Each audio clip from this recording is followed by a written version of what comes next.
There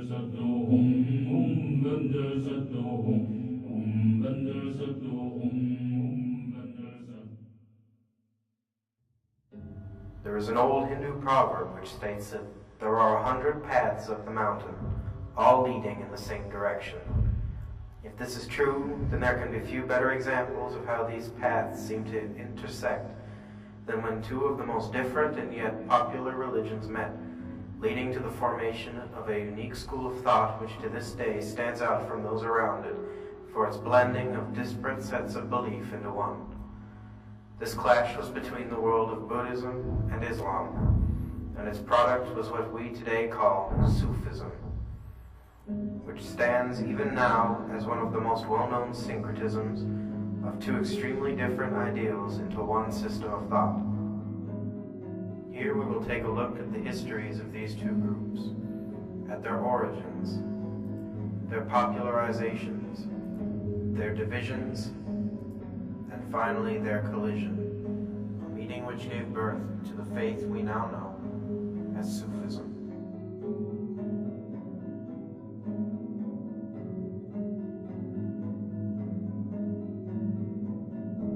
The story of Sufism begins with the origins of Buddhism in the Indian city of Lumbini, circa 550 BCE.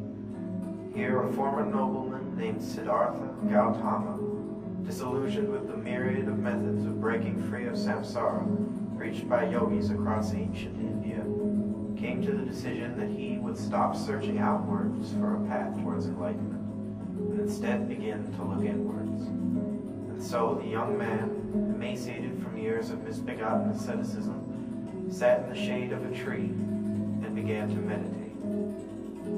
From these simple beginnings rose the philosophy and religion which today is called Buddhism, and which is practiced in one form or another by over 300 million people worldwide.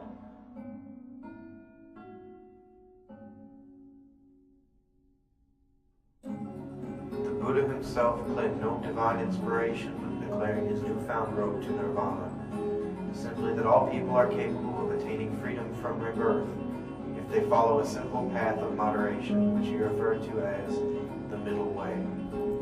Thanks to this non-extreme philosophy, Buddhism quickly gained in popularity, becoming a major force in ancient India. But as with many other things, an increase in people meant an increasing number of often divergent opinions, and Buddhism quickly began to lose the unity of vision it once possessed.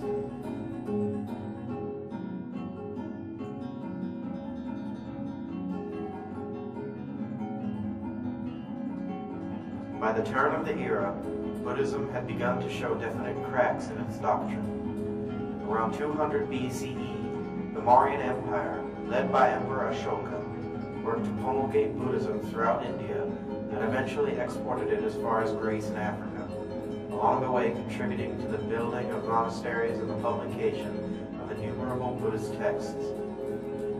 The spread of Buddhism was also aided by the development of the Silk Road between the Roman Empire and China, which arguably carried just as many new ideas and technologies as it did material goods.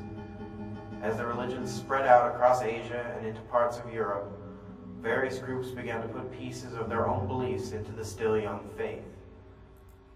Examples of these groups include the Madhyamaka school, founded by the philosopher Nagarjuna, and its later offshoot, the Yogacaran school, both of which attempted to further delineate the ideas of the Buddha through additional sutras.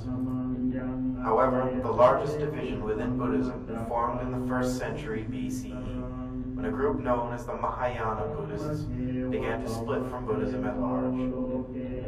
By the 2nd century CE, the rift between this newer school and the traditional Theravada doctrine had become so pronounced that at the 4th Great Council of Buddhism the two officially split, creating a division which stands to this day. This new tradition, Mahayana Buddhism, can most easily be described as a liberalization, often marked by an incorporation of local traditions and beliefs into an overall Buddhist worldview. For instance, many local deities were now turned into bodhisattva, a person who has attained enlightenment but refuses nirvana so that they may reincarnate to help others in their paths towards samsara. Also, this new sect brought forth the belief that all creatures, even animals, are capable of reaching nirvana. This led to an increased emphasis on Brahma-vihara philosophies of universal kindness and compassion, exemplified in the book Bodhicharyavatara, or The Way of the Bodhisattva, an 8th century text by Shantideva. This work also demonstrates the increased emphasis on ritual within the Mahayana tradition. These factors, combined with an increasing focus on esoteric philosophies, cosmologies, and other elements not present in the Buddha's original speeches, helped place Mahayana Buddhism apart from the older and more stable schools, including what we now know as Theravadan Buddhism. Meanwhile, the Mahayanan acceptance of local variations and customs assured its popularity. This eased Buddhism's acceptance abroad, allowing it to spread from India all over the world. Buddhism first touched the Middle East during Ashoka's reign, spread via the Silk Road's interaction with Arabic merchants. Eventually it made its way to Afghanistan, where during the 3rd century CE reign of Emperor Kanishka of the Kushan Empire, it became well entrenched alongside the various Iranian cults which pervaded the region at the time. Afghanistan eventually blossomed into a major center of extra-Indian Buddhism. Thanks to Alexander the Great's earlier introduction of Hellenistic culture to the region, Buddhism experienced an artistic boom as well, leading to the development of the first artistic representations of the Buddha, which had before been banned.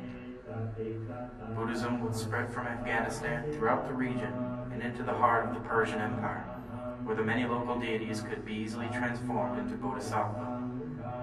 Buddhism retained its position as one of the primary religions of the area for centuries, until the rise of a new prophetic religion led to its eventual decline, the religion of Muhammad, Islam.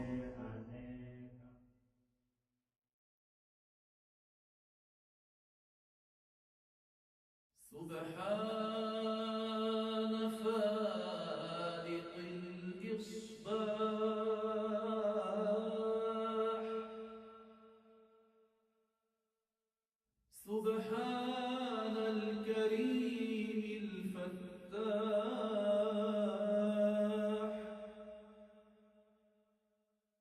سبحان مسخر الرياح.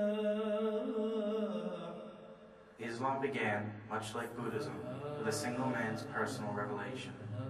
In Islam, that man was Muhammad, a member of an influential family in Meccan trade.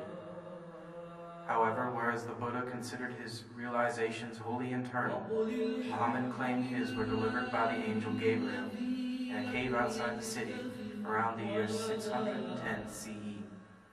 Muhammad's preachings were later collected by his followers into the Quran, a book which remains today the sole revealed holy text of Islam and is considered the literal word of God in written form.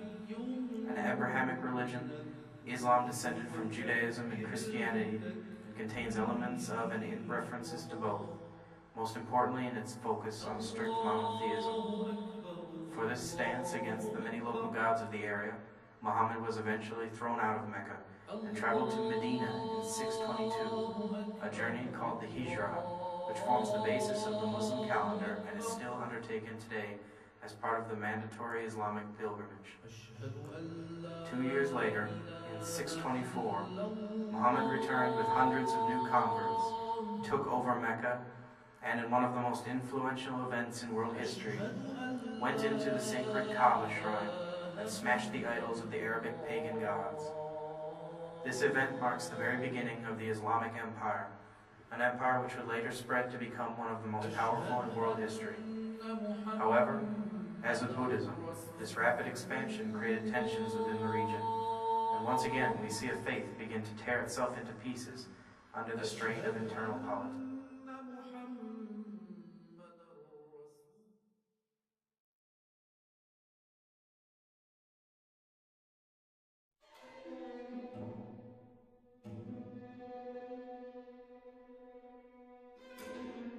The dividing of Islam began in 632 with Muhammad's death. His followers, desiring a new leader for their young religion and embryonic empire, formed into two camps.